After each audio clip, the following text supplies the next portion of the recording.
Hello guys, so ngayon pag-uusapan naman natin ano ba yung Bigo Live? Ano ba yung mga gagawin para maging verified host at ano ba yung mga gagawin para sumahod tayo?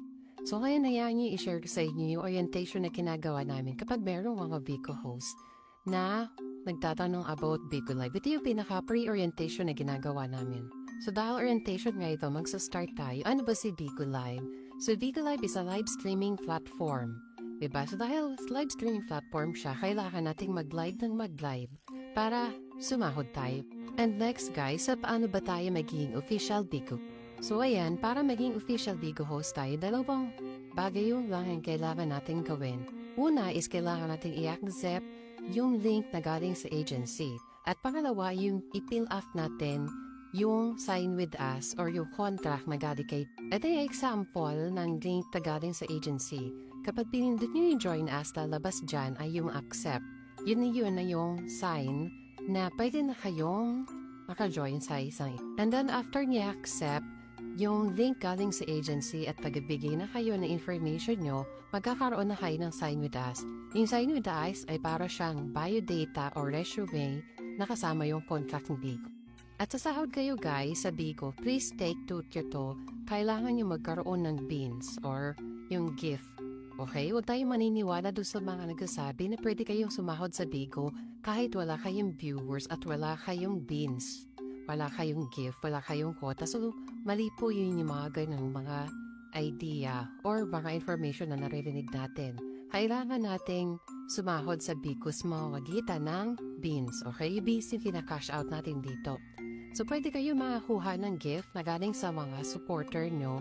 Pwede sa live, sa pag-post nyo ng mga videos, and sa mga private message. Next naman, ito yung service fee. Ito yung galing, beans din ito na galing kay Bigo kapag naabot niyo yung quota na hinihingi niya sa isang buwan. So, ang equivalent niyan is 210 beans is equal to $1. So, next naman, ito yung mga quota na kailangan nating habulin sa isang buwan. So, ngayon, 3,000 beans na yung pinakamababa. And then 6,000 bean for 6,000 to 4,000 and so on and so forth. At kailangan, abot din natin yung hours na kailangan natin pakuha. Kasi, yung beans at saka yung live hours ay parang siya kain at ulam. Hindi siya pwede magkahiwalay.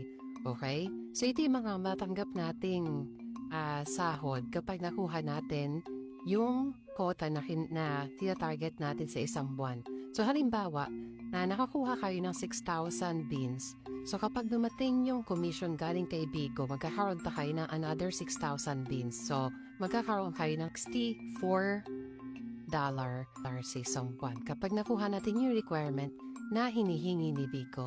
At sa pag-live pala, meron tayong rule na kailangan kapag nagla-live kayo, huwag kayong mag-end live hanggat hindi umaabot ng 1 hour yung ating live para makasama siya sa record ni Bigo sa isang araw. So, pwede tayong mag-live kahit gaano kahaba, pero ni maximum lang ng 3 hours yung ating mararecord din or may kita sa ating live data.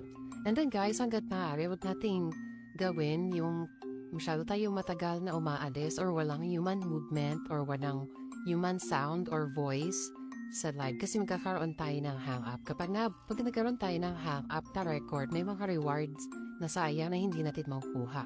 Kung naman hakota na tayo or sumahod na or dumating na yung service fee natin, ganito yung mangyayari sa ating beans wallet. So pag nakuha nyo na yung beans na galing sa mga rewards, kasi mga first week of the month yan, binibigay ni Bigo. May kita niyo yan sa wallet ko kapag dumating na yung service fee. May ipon yung mga gift galing sa mga spender or supporter nyo at yung beans din na galing kay Bigo or yung tinatawag nating sahod. So from there, pwede na nating i-cash out or exchange rewards yung ating mga pinaghirapan sa buong buwan. So sana ay matutunan kayo at PM me or follow me for more.